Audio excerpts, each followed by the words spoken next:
SciStarter is a internationally recognized website that is a database, an aggregator. We collect all the citizen science projects. We're also the largest database of projects. And so if you're looking for a starting point, we're a great place to start because you can find all kinds of things based on what you're interested in. And to create an account, it's free, and it also gives you access to the ability to save projects and create lists so you can save them with your organization or your community and whatnot. And so we highly recommend you all have an account in order to participate in all the things that we can offer you. So we have a couple of goals for today. So for one, we're going to talk to you about what acts of science are in connection with citizen science, and then how you can be involved.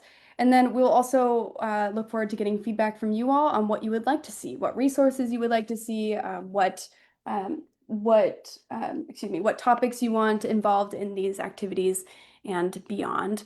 And now I'm going to go ahead and give us a pause here because we now have everyone on the line to introduce ourselves. So while everyone's saying hello in the chat, which feel free to keep doing so if you joined us a bit late, but just as a reset. So my name is Emma Giles. I am the Director of Operations and Programs at SciStarter. Roland is also on the line, who's helping in the background. So if you need any help with Zoom or you have any questions that relate to that, you can send them directly to Roland.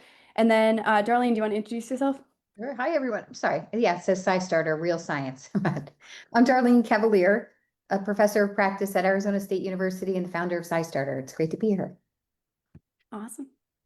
Great. And then speaking of SciStarter, to set the background a bit more too on what SciStarter does, we have essentially three main programs for capacity building of citizen science. So in order to support all of you, we have Citizen Science Month, which is what a primary topic we'll talk about this today. And then in addition to that, we work with libraries especially and facilitator organizations that can relate to that experience to get you turnkey resources and to support you with professional development. And in addition, our new ambassador program in which we train your volunteers. So if you are a library looking to engage your volunteers in citizen science related activities to help support your programming, this is a great way to do it. You can just send them to us, we'll train them up, and then you can have them do what you need. And yes, there will be a recording, so no worries, Terry. No worries. Thanks for joining when you can. Awesome. Okay, so to back up so that you know what we mean by acts of science, if you are familiar with citizen science, that is essentially what we're talking about here.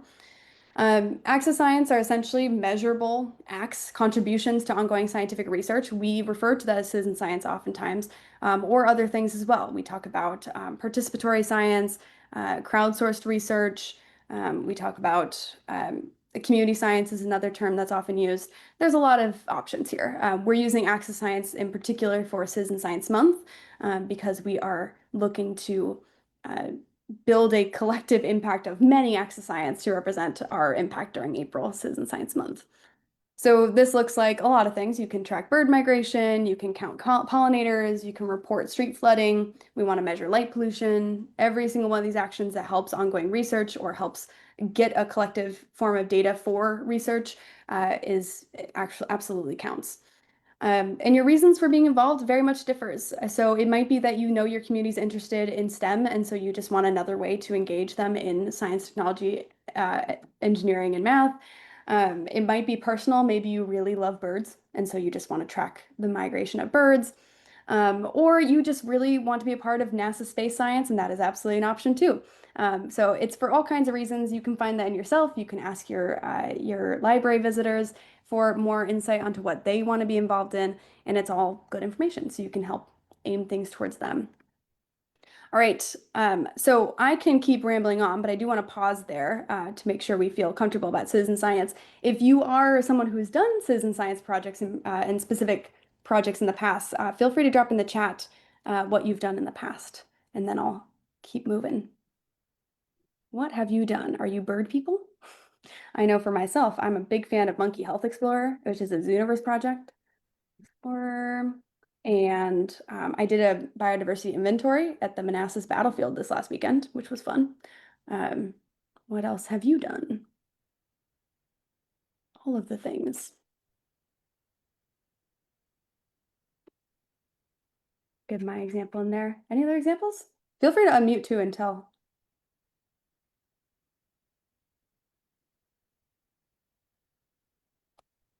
BioBlitz, awesome. Yeah, that's what we commonly, or that's one of our most popular ones. So if you've done a BioBlitz, feel free to give a little thumbs up to Andrea's message.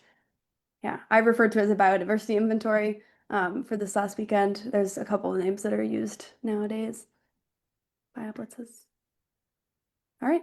Well, if no one else wants to share, we can also keep moving. That's okay too.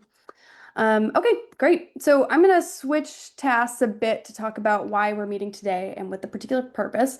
Darlene, I can keep going, or if you want to jump in to talk about these things, that would also be great. Yeah, and also the option for anybody who's tuning in to let us know if you have never participated in citizen science or citizen science programming. Let us know that in the chat too. It helps us shape these discussions so they work best for you. This is new for us, which is America 250.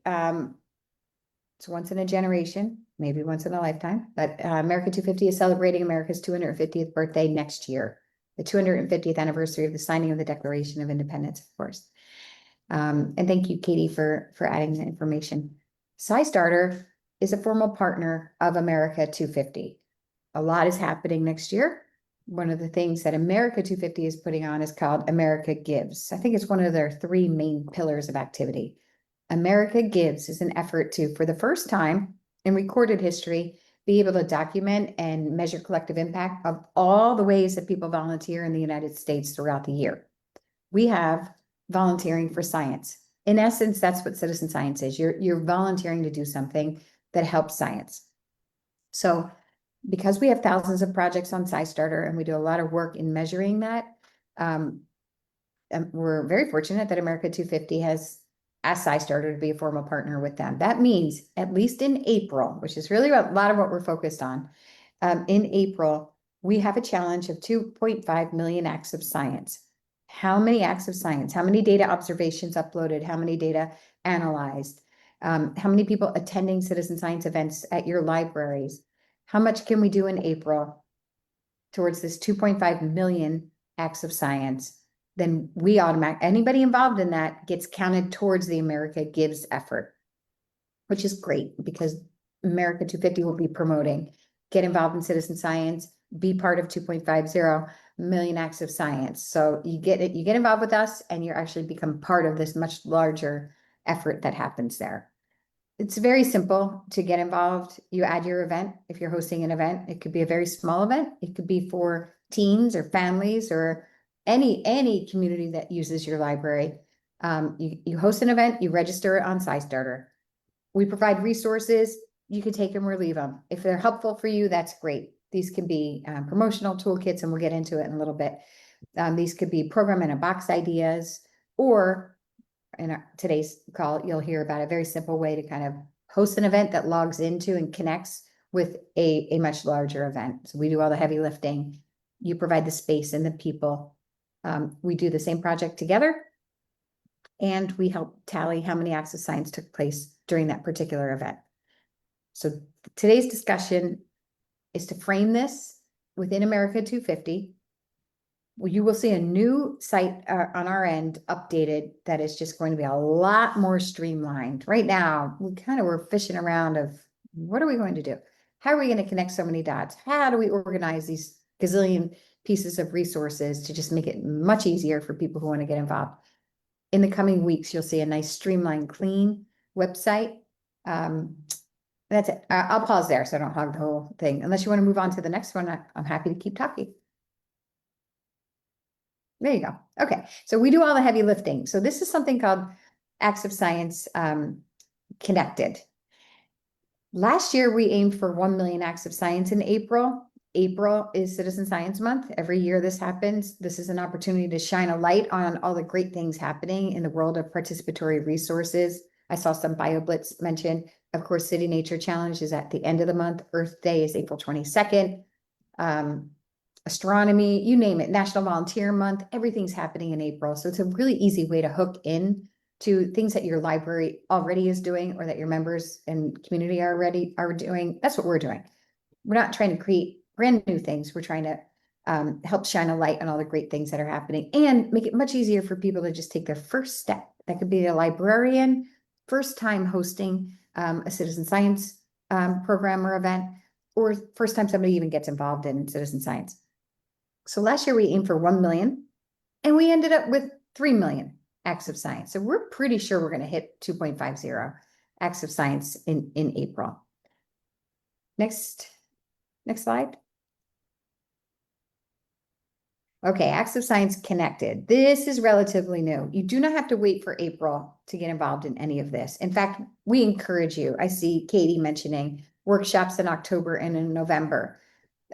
Summer library program is great for this. And when you get your physical summer library program, summer reading programming brochures, you're going to see SciStarter in there. You're going to see mention of what I'm talking about here. You're going to see direct connections to America 250. That could be anything that your library wants. That could be connections to the founding fathers, who of course were citizen scientists. Ben Franklin, of course, enlisted the help of others in order to make observations and replicate and share outcomes. Thomas Jefferson kept notes of nature and biodiversity all the time. Weather almanacs, you name it. Health, there's not a topic. Maybe AI wasn't around yet. But you can either decide, you know what, we're already doing programs about the founding fathers or American history or the revolution. We're going to actually just kind of pick a couple projects, and you'll find on our website, we have those for you, and you'll see them in the summer reading guide. Or you can connect into Acts of Science Connected. This is basically where SciStarter will host through Zoom. Imagine something like this, where if you were zooming into us, I'll take, I see Hannah as a name here. I'll say Hannah logged into this event. Well, imagine if behind Hannah on her screen was actually her whole library event from her computer lab. And so we get to see everybody. So every point that connects in is actually an event with people that are organized there in person. You provide the space, you provide the promotions, you provide some information about what's about to happen. You provide the fun too. Maybe that's food, maybe that's crazy hats that you ask people to wear. Everybody shows up at your place, and we all do this at the same time. We will all focus on one project during an Acts of Science Connected event. So it would be all of us doing the same project. Now, from the mothership or the headquarters, let's assume that's Emma, you'll also have the project scientist there to answer all the questions for anybody who tuned in about that project. We started this way for Citizen Science Day, which is how all this started in 2019. We had libraries across the country all Zoom in. They had, some had 5, some had 50, some had more people at their library, each on their own device, linked into Wi-Fi, and some used the computer lab, all looking at a big screen. And the scientist was able to talk to them. Good morning, everybody. Thank you for joining me to help me advance scientific research about my project. And his project is called Stall Catchers. This is a project that helps accelerate research on Alzheimer's just by playing an online game.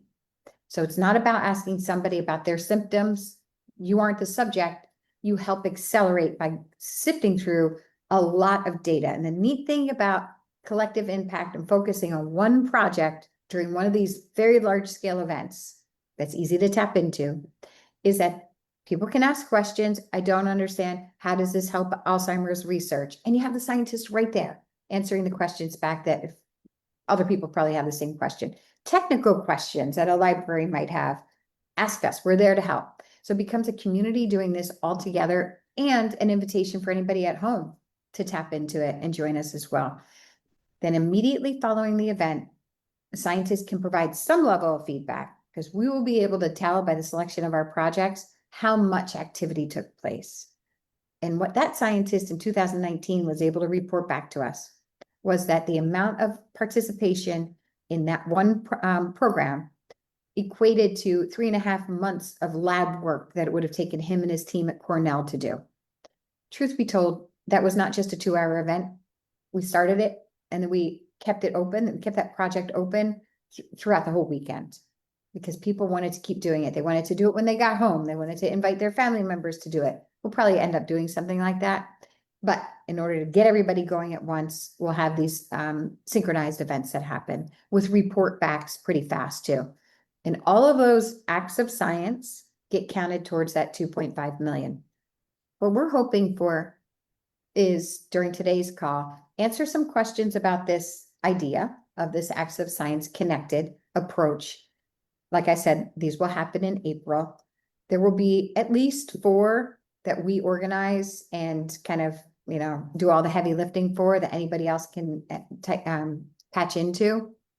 You would register and say, yeah, I want to be part of this. Your library is 1 registration, even if you have 50 people there. At the end of the event, we would email you and say approximately how many people showed up. We would provide you with printable takeaways. So whatever the project was that was featured, people leave there with an understanding of how to stay engaged in that. And hopefully they find additional projects later to get involved in. But we will also, provide all the materials needed for a library that they want to do their own. Maybe you're not interested in one of the 4 or 5 projects that we're going to focus on. Maybe you have one that your library community really cares about. That's yours to do. And maybe you want to invite people from home to tap into your acts of science connected. We're going to give you a playbook to be able to do that on your own too. So you're not locked into the projects that we select. Of course, you can pick any from SciStarter. We encourage you to pick ones that are easy to track. We call these affiliate projects, but don't worry about that. We'll send you all the information that you need. We'll be able to post that up. More importantly, April's a long time. It'll be here soon, I know, and we need to kind of define some of this so that you all have what you need, a blurb, whatever you need to put on your website, or have your marketing people not tell you it's too late to get it in the newsletter that goes out for people, preparing for April. But so we'll prepare you for that and give you those words that you can use. And then also registration links. So people know how to join the project, the event that you might host that taps into this. There's no reason for us to just get that technical stuff going now.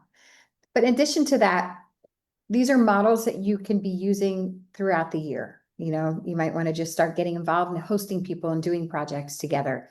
And so we have a number of these recipe cards to show you how to do that for projects in weather or space. A lot with NASA. People love those projects that can be done outdoors, projects that are good for indoors, for kids, with or without instruments, with or without kits. So I'll pause there because that was a lot, to see if you have any questions about SciStarter connected in the way that I just described it. And just to give us a little bit more context, I'm going to move us to the next slide, which gives you a bit of an idea of the benefits too, if you're still trying to conceptualize why this would work for you all. It was mentioned in conversation too, Darlene, you covered all of these, but just so you can see what we're planning to offer you, what we want to support you with. This is our ideas. We want you working with the real scientists. We want you to be able to create hands-on, impactful science experiences for all of your audiences, whether it be super young youth to older folks. These can easily be multi-generational programs. Or you could pick your own, or pick whichever one you'd like. As mentioned, the resources, they'll keep growing. We're looking for a lot of feedback today so that we can make sure our resources match what you need to be a part of this. And then you'll be accelerating research. You'll be able to say that your community impacted whatever it might be, conservation research, Alzheimer's disease research, whatever that might be at the end. And then I'll pause again. Pause this again. Any questions? Feel free to also interrupt and unmute as well. This is a meeting for good reason. Oh, what is, Roland, can you explain what you just put in? I don't even think I know about every 3rd Tuesday. Is that what this is? Yes, I can explain that one. Unless you want to attempt it, but I was the one who added it. So actually, this is, if you signed up for this event, you signed up to receive like a memo for the next ones. So we'll do prep calls for this leading up through the next few months so that you can feel like you're prepared to do something like this.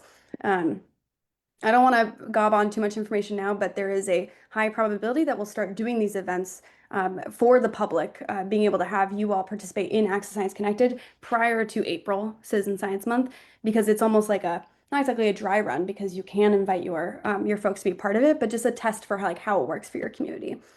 So it's before the big impact month where it still counts, but it's just a test run for the bigger activity month where we'll have 4 in a row over the month. Yeah, so if you signed up for this, which you did, registered for this, then that means that you'll just be notified when the next prep call is. Got it. All right, next slide. All right. Darlene covered this a bit more, but this is just a description of what it might look like for your audience. So this will be translated into a guide of sorts to give you all so you can review and see what this means for your organization. But before, we just expect you to be able to register for the mothership event, so to speak, or make plans for your own version.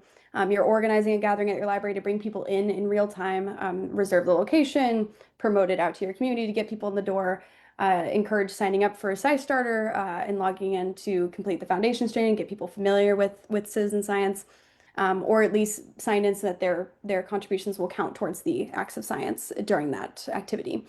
And then preparing for devices. So this was assuming that you're in the event that has the mothership event where you're in the Zoom call with all of us. That involves having a large screen display to have the speakers, or you can somehow set up everyone else with the Zoom on their individual devices if you'd like. It's up to you all, up to what you think it should look like. And then during this is doing real science. It's collective impact for a reason. We want you to be able to log in and meet the scientists, learn about the project, do the project together, whether or not you practice with your community beforehand and then do like the, okay, now it's time for action during that event, or it's a training with actually doing the participation as well. And then Q&A. So we have a partner who's invested in doing this to for their Teen Science Cafe groupings where those participants will be asking about career questions of like, how did this project leader get there? So they have specific aims and goals for their version of what Access Science Connected will look like, for example. And then, as mentioned, since it is all together, we're hoping to be able to give results back in real time as well. Real time. And then we'll also support you with takeaway materials so that you can continue that engagement. So you'll have materials to pass out afterwards so people can do it on their own, sign up on their own, participate on their own, and just keep going if they're particularly inspired by it or want to find other versions of things, other versions of projects as well. Anything to add to that before I pass it back? Darlene? No, just a reminder that it is for all ages. You mentioned, I think that was good to mention that the involvement of the Teen Science Cafe. This is just one example. They will be going to local libraries to get involved and tune into Acts of Science Connected. So during that Q&A, as Emma mentioned, they may want to hear about the career path. Nothing's off limits. We're going to work with project scientists. Oh, okay. The Great Zoom. question. Okay, Kitty, that's a good question. And I can jump to it if you'd like me I to. do, but I want to clarify, are you talking about the preparation Zoom calls or the actual Acts of Science Connected events in April? Yes. Okay. Well, let's get to that because we actually have a poll for that. Yeah. That's what we want to find out here. What works for you all? Yeah, that's some of the feedback we really want to gather from y'all. We can come back to this, but before we do that, maybe I'll just switch to the questions in that time. So based on everything you've heard, all the many things you have heard, we do want to know what makes the most sense to you. So we're asking about topics, we're asking about times, we're asking about dates, etc. So or days, I should say. So this is a Menti poll. I'm going to go ahead and drop a link in the chat. Participate via this link. You can also scan the QR code if you're using a computer for your webinar and a phone for scanning just now. For example, I can scan this code and answer the question. It'll take you to a menti.com in which it'll just be an interactive quiz or survey application. So as you go in, this is the question that should show up. You can do via the link I sent in the chat too, which if I clicked it, you'll see what that looks like. Awesome. So what I'm doing for this one, which is also why we're not getting responses in immediately too, it might take you a second. This is a ranking. So in this case, maybe I love history. It's my favorite thing ever. So that's my first one. And then maybe NASA space science comes next. That's what it will look like on my ranking. And I'll rank all of them. I could also not rank all of them if I wanted to. I could skip some. But you can just put it in whatever you'd like. If you have other options, you can add it into the chat if it's not mentioned here. I will note that since it is a Zoom-based event and people coming in to work together on devices, generally speaking, there is a potential limitation of the projects that we invite to be a part of this that are being interviewed are primarily online projects. So if you're thinking, I want to do a BioBlitz, that's great. That just might look very different from the Access Science Connected events. For example, City Nature Challenge at the end of the month. So the outdoor events versus the indoor events, just keep in mind that these will look different, right? So that's my example. I'm going to go back to this to see how we did, how we're doing. Cool. NASA's winning. Shocker. We love NASA. NASA, animals, nature. Also keep in consideration too, we are talking about America 250, and so there might be reason to have history-focused projects that connect more to American history too, which is something we are trying to source for. So um, if you were thinking, why does this even fit? That's why. And for those who picked other, if you can put your other recommendations in chat, that would be great. Thank you. Right. All right. Gave it a little bit of time. Looks like we have 3 more who can answer and might be in the middle of answering, so I'll give it a little bit of time. All right, now it's down to 2. It's fun that NASA Space Science is Mhm. the top. I mean, we love them, so I have no problems with that. We have a lot of fun. All of these, we have a lot of fun. For those of you who wrote in animals, are we thinking about, I guess I'm curious to know what age range you might be looking at too, just because I think some of your topic rankings might depend on the audiences you're thinking of too. So could be interesting. We're hoping to make them for all ages, but Okay. it would be nice to know. And we Right. use the same link as before. To move on, yes. Okay. Yeah, it should, once I click, it'll go to the next project. Founding fathers as scientists is intriguing. Oh, absolutely, William. Yeah. I mean, citizen science was how we did science.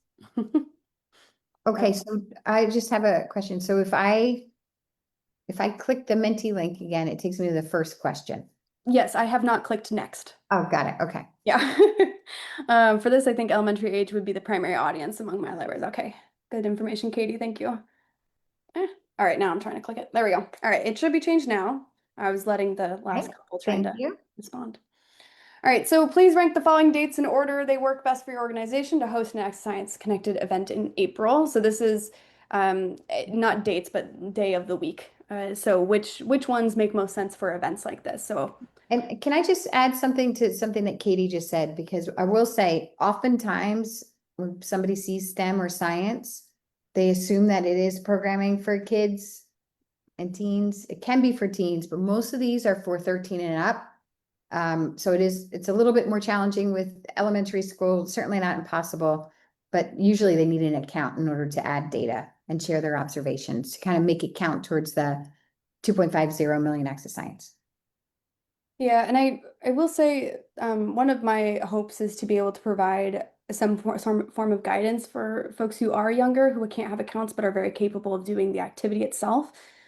So when we talk to educators, for example, we often recommend like class accounts, and so you know which students assigned to it, but you are letting them do it, but you're in charge of the account. So there are some ways to get around it, assuming it's not an issue of it's too young of a person to actually participate uh, with proper answers, right? It's not something someone goofing around or someone too young to really understand what they're participating in. Um, yeah, so just keep in mind there are a few options too, so I'll make sure that's on our list of resources. And Hannah in the chat added a question about maybe it could be fun to look at what local plants, animals, landscape features were around in 1776 versus now.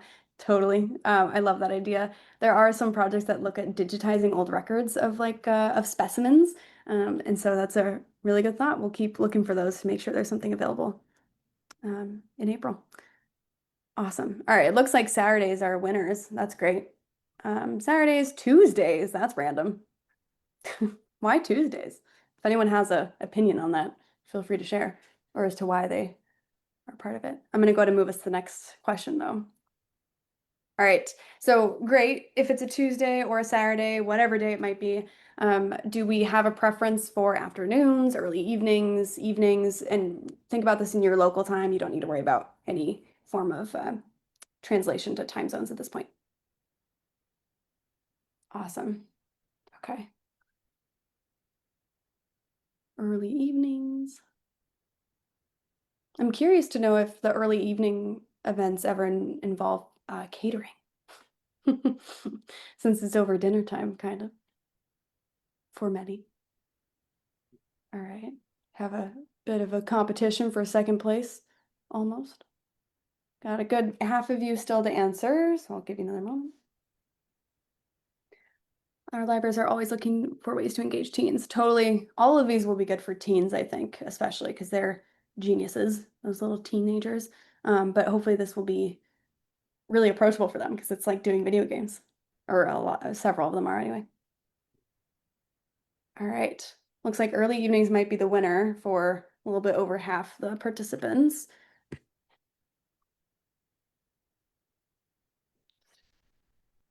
Oh, I mentioned, so thanks, Katie, for mentioning that. That's a good point. So there are many a time for participation in various programs, especially citizen science across your different programs for the year in a library, like the collaborative summer reading programs plans for Unearth a Story in 2026.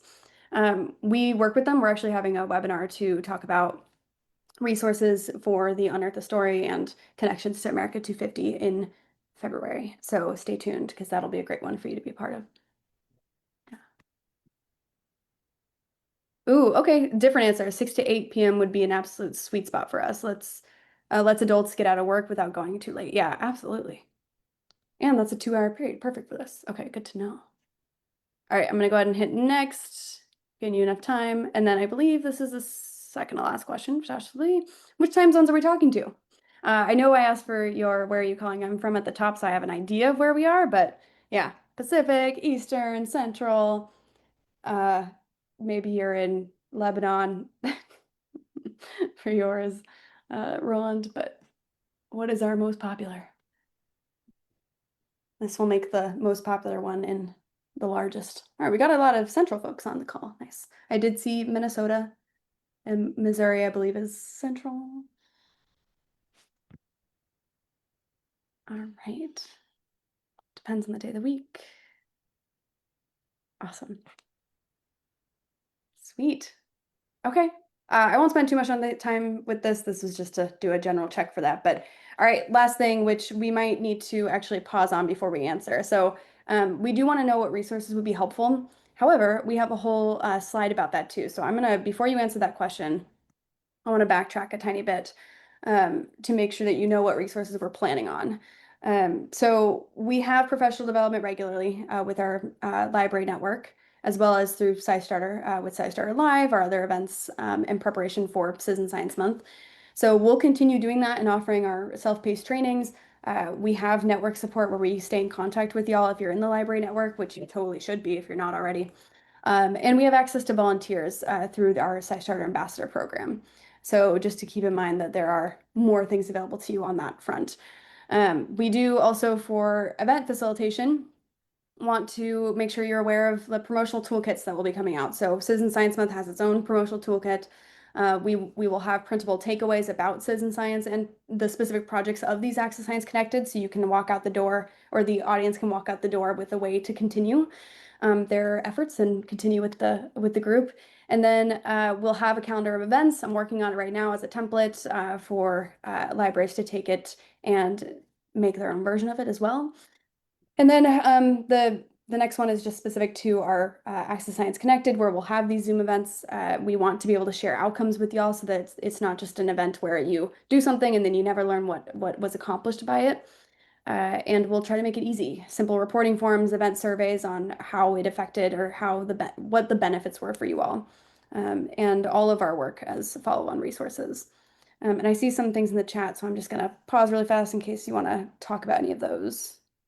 I was I was complimenting Hannah on her idea about comparing animals and plants now to what the founding fathers and others had. And I was asking Hannah if she has recommendations, if she wants to keep going on with that idea. I love that, of where we can help people find the historic data. And then I saw all the different time zones, so that I'm in my head wondering if we want to have back to back kind of 3 versions of the active science connected each day, so we can have 6 to 8 as the sweet spot for Eastern, Central, Pacific, etc. Yeah. Yeah, definitely. We can definitely look into that. I was curious if that would be happening, especially because if international audiences wanted to do something similar, might not be connected to America 250, of course, but if they enjoy that project too, we've encouraged them to take our resources and create their own too. So depending on our range of dates, maybe they won't even have to do that. they can just join ours, or range of times, excuse me. Okay, and then we can come back to this after, but this is just a spread of our current resources that we're expanding on as well. So we'll come back to that. But based on all that knowledge, now that you are aware of everything that we have planned currently, what are the things you would like support for? So if there's other things, please tell us in the chat, but we've broken it up into a couple of options. Promotional materials, so that would be like the flyers that you can use. Whoa, okay, sorry, that was very exciting to see all of them come up very quickly. And that would be social media template posts for you to just repost or add in your specific information. Training or orientation session for staff volunteers. So that would be like our prep calls that we already have planned. They may look different depending on what you would like to be trained on, or if you want volunteers in there versus you to be in there. Take-home resources for participants. Those are the one-pagers that people might leave with a flyer to say, here's how you can continue. And then step-by-step event facilitation guide. Those are essentially short but thorough on you're planning this event. Here are the steps if you are the facilitator, which we've started doing for projects individually too. So something to consider. Nothing for other yet. Nothing else comes to mind.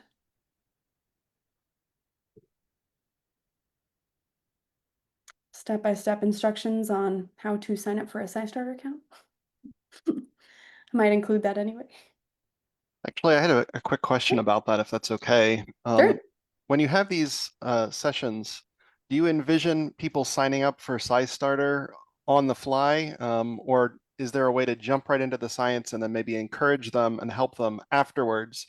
I was just thinking sort of the technical challenge around trying to get people set up with accounts and do. So thanks. Yeah, I can answer that. And that's a very good question. We obviously encourage people to create accounts because the projects that I mentioned earlier, affiliates, they actually use APIs that report back to SciStarter when somebody with a SciStarter account has participated. So for us, it's the easiest way to measure collective impact. We say it's going, now there's 200, now there's 300. Otherwise, we don't actually get that information. We can't report back, but certainly anybody could do any of these projects without having SciStarter accounts. It's definitely not a requirement. We'll encourage it. In fact, we encourage people when you're sending out an invitation to help people prepare. Recommendations are create a SciStarter account. It's optional, it's free. Yeah. That continues engagement in projects. Complete the training, get to know what citizen science is all about by doing the Foundations of Citizen Science online interactive fun training. That makes for a better experience when people show up to your event. They're kind of ready to go. And it takes the mystery out of like, wait, what's SciStarter? What is citizen science? You know what I mean? We're ready to hit the ground running. Yeah. But in answer to your question, you can do any project without a SciStarter account for sure. You will, however, often need an account with the project. Yes. So you will not be able to escape the accounts potentially, for the most part anyway. I will take note of this though, because there are things in which we can write into the step-by-step event facilitation guide that might help you do this. For example, what I mentioned earlier with like class guide or like classroom accounts, you can like have an account ready for them that they just have to sign in on the device on like from when they sit down. There's also the idea of if there's way too many barriers, we could also include them in the one-pagers for them to leave so that we can do a lot of work on the day of the event to work with the project leader to make sure we get the most accurate count.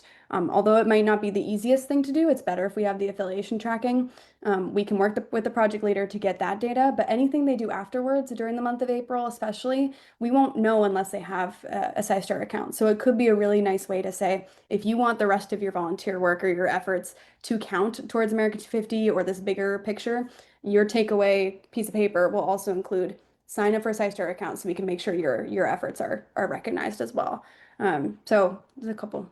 Yeah, I think maybe I accidentally hit recording paused. I don't think I did, but I'm gonna go ahead and hit recording. No, don't hit anything. It's No? recording still. You're good. Okay, even though it says paused? Yeah, it's recording on mine, so it's doing it depending I think on it's paused. what? It's like actively recording on mine. It says paused. I never saw that before. Ah, when did that happen? Okay, well, I hit the resume button. Okay. Yeah, now it's recording again. It should notify us when it stops recording though, so that was interesting. Okay. Cool. All right, it looks like take-home resources and step-by-step event facilitator guide are the top thing. So that's really good to know. We will get cranking on those very quickly, as quickly as humanly possible. Awesome. Are there any other, no one had anything else listed on here, but I am curious still if anything has come to mind. And if not, that's okay too. We're making really good time.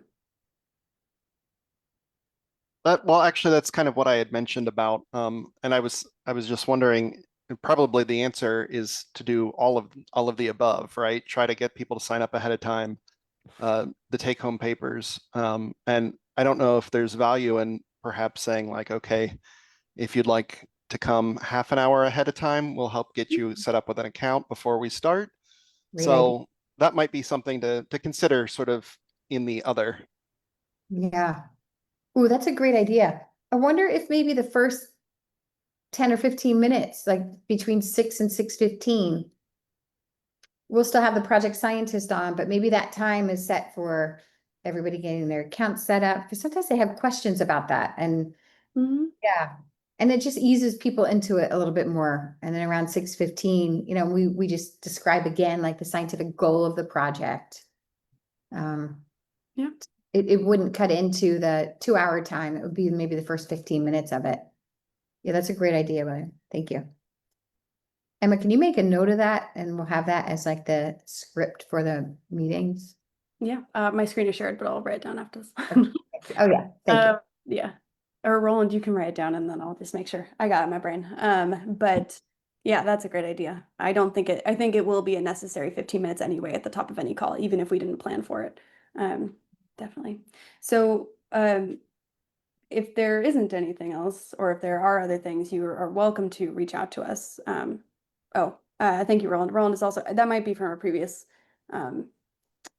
presentation. Sorry about that. The use of resources now, a lot of these resources are already available. So if you would like to look at library resources that Roland dropped in the chat, that's a good one. We also have the ambassador network. If you were to go to, Roland, can you replace or add a ambassadors dash directory link, and that'll take you to the available folks who you can talk to now. You can send them a message and just say, hey, you are close to me and I would like your assistance in helping facilitate a program, whether it is in April for this or sometime else.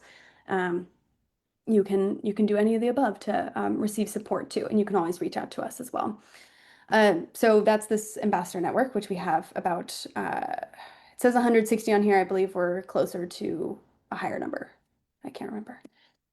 Okay, so the resources are available to you on those multiple websites. Got plenty. We even have Citizen Science Month active. The rebranding is still in progress though for 2026. So to be continued. You'll be notified when that's updated as well. All right, so you answered a lot of questions for us, and in response to this event, we are also going to be sending out that in a survey form through the newsletter and the follow-up email here. And so if you wouldn't mind taking it again, we'll also take this into account, so it's okay if you forget. But we do have a survey version with more information if you'd like us to reach out to you, especially. Survey version of what we just did in Menti. Correct. Got it. Thanks. Yeah. Mm-hmm. Awesome. You can get to it there. I can come back to this slide, but I would like to make sure that we know what's coming next. Our next opportunity to have a professional development conversation and talk about Access Science Connected, talk about citizen science myth writ large, talk about what citizen science means in your community, whether that be for the fall and winter as well. Our next conversation will happen on October 15th. That you can join and you can join us for that if you would like to, which I think will be a really good one because we'll talk about a lot of things. Talk about a lot of things, get more review from you, and we'll just keep the momentum going. Yes, the recording will be sent out after this meeting. Yeah. Yeah, if you registered, you are all set. Awesome. Okay. Are there any questions or anything you'd like to add, Darlene? This is just so good to see you all. Thank you for all the work that you do to connect, citizen science to your communities. And as you can see, it's a very informal group. So we learn from you.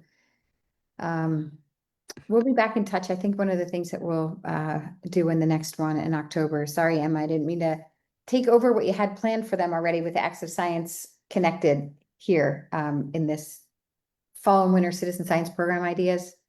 But I think what is going to be helpful too is we have so many resources. Sometimes it's hard to find what you need and what we have. So we're reworking, as I mentioned before, like the navigation. And your comments are really, really helpful. So thank you. Yeah. And if it's so also something to note, this is October 15th is the next one. So thinking about fall programming, it's probably too late. But for planning for next year, it's never too late, A. And then B, we also can like help you understand how to do projects. So if there's anything you would like to be included in that next chat, feel free to reach out because we can also make time for various activities. As I find that it's important that you all have done these projects before you plan them for an event. So if that's ever a barrier for y'all, I'm happy to do citizen science with you.